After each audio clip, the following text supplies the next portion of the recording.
This is the BlackFiles of Creepypasta, File 1, The Nanny. My name is Jenna White, and I'm going to tell you what I told the police and detectives, everything that happened, starting at the very beginning. I was the wife of Tony White and a mother of two, May and Georgie. Tony worked as a death investigator, and I worked as a lawyer for murders and crime suspects. I worked all day and Tony worked all night. We talked about hiring a nanny, but none were available where we live. May was 11 and Georgie was 8, but May didn't like to be left alone in the house with Georgie because she doesn't understand how to take care of him and worried that she might mess something up. The next day, it was January 15th, 2012. I had the day off, so I had time to spend with the kids. At 12:30 p.m., I heard a knock at the front door. I walked over to the front door. The living room. I opened the door, and there was a woman who looked like she was in her 30s, 40s, or 50s, but yet she looked so young and pretty. I thought she must have really taken real good care of herself. I then noticed she was wearing an outfit that looked like it was from the 20s or 50s. It was a glacier blue and pure white dress, white gloves, a poncho, glacier blue and white boots, and a white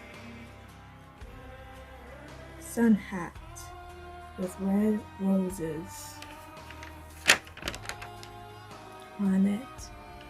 Her white hair was all the way at her hips, and her bangs covered almost cover her entire face. "Excuse me," she said. Her voice was calm and her tone was well-mannered. "I heard that you and your husband were looking for a nanny for our children."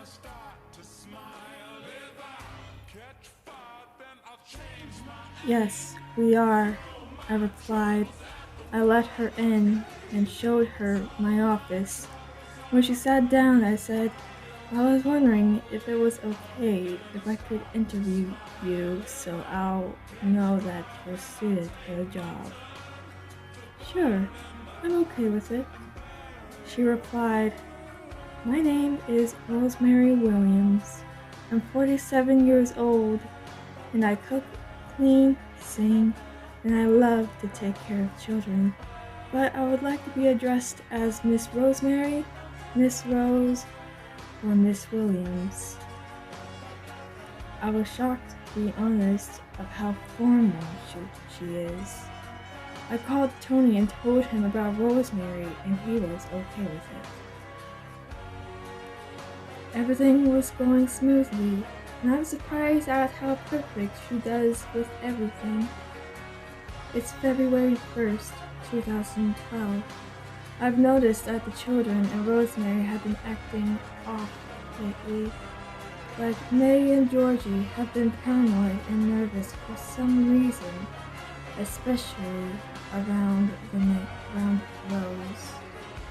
And Rose has been wandering around the house at night and sometimes watches me and my husband sleeping. During next Friday, February 10th, 2012, 1:52 p.m., I told Rosemary and everyone that I was going on a business trip and won't be back until next Tuesday on Valentines Day. "Hey Jenny," Tony said before I left, "when you get back from your trip, "Do you want to go on a date for Valentine's Day?" I said, "Sure. It's been a while since we've been on one." As I left and was on the road, I couldn't help but feel worried, like I had a gut feeling saying that something's wrong.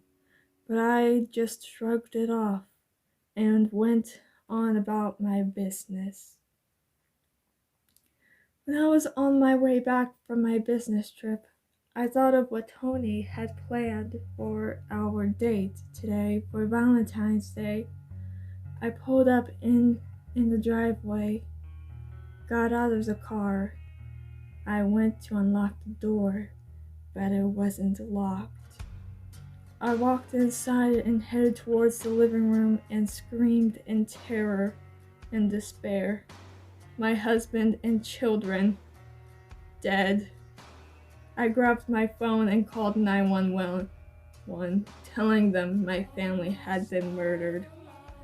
3 minutes later, after they arrived, they said that the husband was stabbed through the chest 4 times, and both the children's necks were slit open with a knife. But both children had wounds on their wrists from a ruler.